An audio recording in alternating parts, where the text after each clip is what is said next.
دیکھے گا اس کے سامنے آئے گا. تو وہ شخص کہتا ہے کہ سارے لوگ نماز پڑھ کے چلے گئے تو امام صاحب رحمۃ اللہ علیہ نے اپنی داڑھی پکڑی رو رہے ہیں.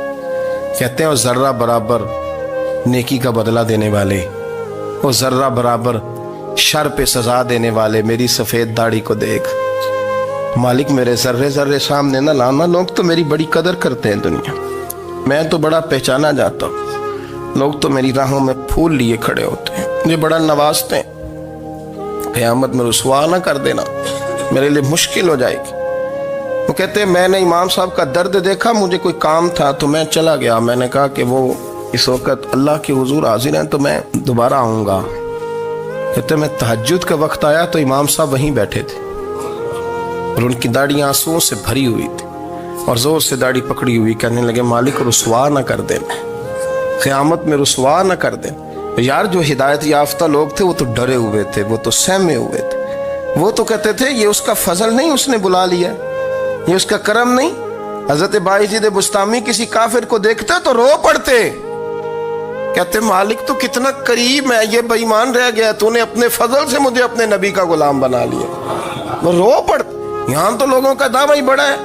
نمازی اللہ خیر فرمائے وہ تو دوسروں کو گھورتا ہے، وہ کہتا ہے جنت کا میں مالک ہوں، کنجیاں میرے پاس ہیں، میں کسی اور کو گھسنے نہیں دوں گا.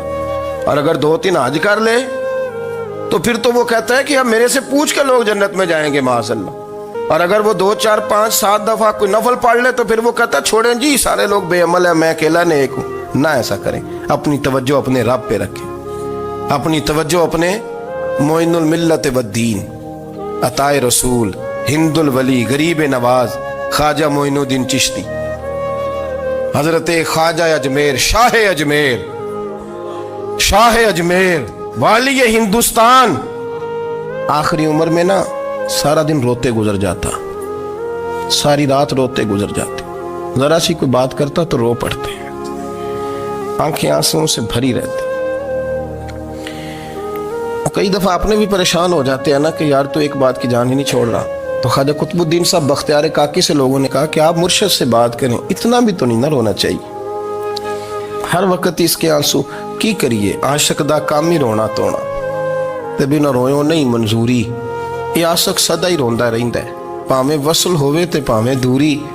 ہر وقت رونے کا کیا مطلب ہے؟ تو خواجہ قطب صاحب کہتے ہیں میں قریب گیا تو میں نے پیر دبائے، میں نے کہا سونیا لوگ تو کچھ بھی نہیں کرتے، تو نے تو کمال کر دیا، 90 لاکھ آدمی مسلمان کر دیا، دنیا کچھ نہیں کرتی، تو نے 50 سال ساری رات مصلے پہ بیٹھ کے رب راضی کیا.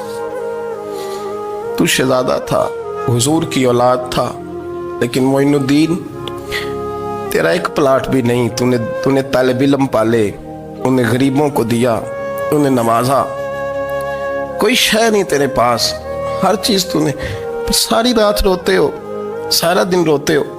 تو خواجہ قطب الدین صاحب کہتے ہیں میں نے جب عرض کیا تو خواجہ صاحب مجھے گلے لگا لی، چیخ مار کے روئے، کہنے لگے قطب الدین پتر داڑھی سفید ہو گئی، جانے کا وقت آ گیا، جو تو نے نیکیاں گنوائی ہیں وہ ہیں صحیح میرے پاس، پر یار کی بارگاہ میں پیش کرنے کے قابل ایک بھی نہیں، ایک بھی نہیں. تو بارگاہ تو دیکھ کتنی بڑی ہے، رسول کریم کی بارگاہ میں پیش کرنے کے قابل ان میں سے ایک بھی نہیں. تو آستانہ دیکھ کتنا بڑا ہے، کیا پیش کروں گا، کیا عرض کروں گا حضور کی بارگاہ میں، کس طرح. وہ یار جو بڑے تھے وہ تو ڈرے ہوئے تھے، سہمے ہوئے تھے، وہ تو بڑی آزمائش میں تھے.